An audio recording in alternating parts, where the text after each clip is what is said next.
Hi webcam! Today I want to talk about vertical farming. But first, let me prepare today's drink.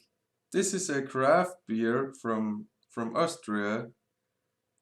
It's called Miyamoto.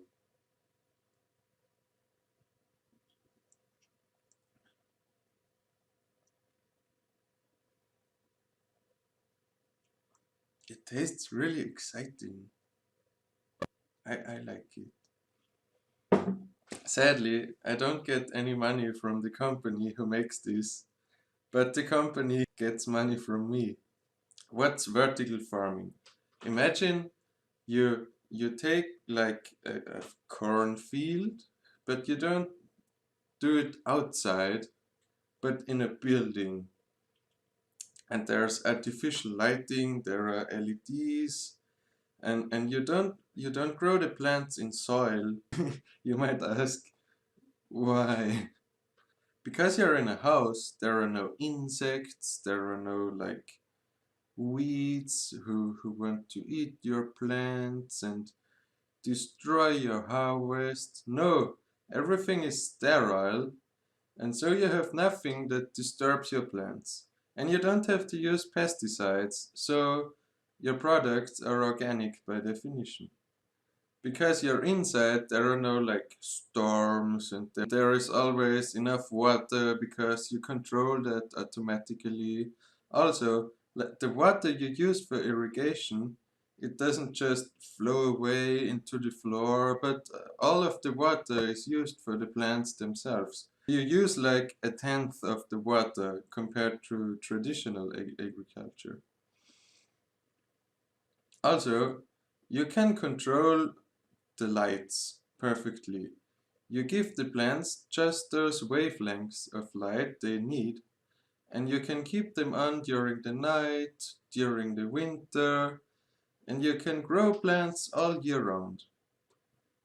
The benefit of this is you have a much higher yield. You can achieve up to 70 times the yield you could achieve on the same area with traditional agriculture. The biggest problem with this, of course, is that you have to build a house inside of which you can grow your plants. And houses are expensive, sadly. The second big problem is the electricity for the lights. If you use electricity generated from fossil fuels, you could have a worse ecological outcome than if you just grew your salad with traditional agriculture. But nonetheless, since LEDs and concepts for building are getting better, vertical farming is slowly spreading around the world, especially in special places like Saudi Arabia, where there is the desert and nothing grows. So you have to import everything with an airplane, which is expensive and it's never fresh, and everything is shitty in Saudi Arabia. I don't know why people live in Saudi Arabia. It's hot, it's a desert. What are you doing there? Okay, there is oil, but like you could move to, I don't know, to Finland and just leave the oil workers behind and finance like a cool life in Finland. Another country that's really excited about vertical farming is Japan, especially since the Fukushima accident. Because if you grow your plants inside a house, the radioactivity can't get in. I think the most interesting aspect of this technology is its potential to replace traditional agriculture in the far future.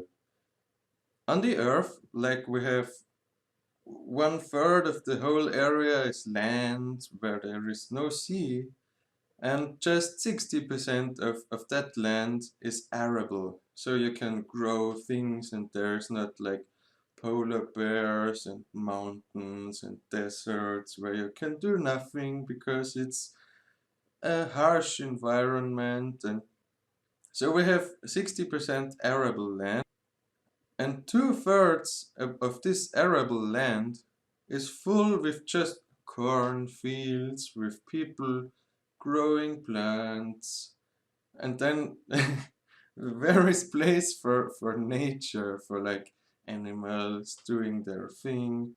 Imagine if we replaced all traditional agriculture with vertical farming.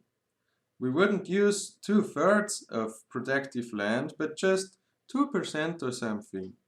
We could give the rest of the land just back to nature, and there could be animals everywhere and eat each other. I think it's a nice idea to give land back to nature and retreat into the cities. Don't disturb the trees. They can be happy trees again. Vertical farming has higher yields per area. It uses no pesticides and not more fertilizer than the plants need. It's expensive as of yet because it needs electricity and buildings, but it has the potential to reduce human land use dramatically. I think it's a very interesting technology and we should definitely promote it. So much for today. See you tomorrow, webcam.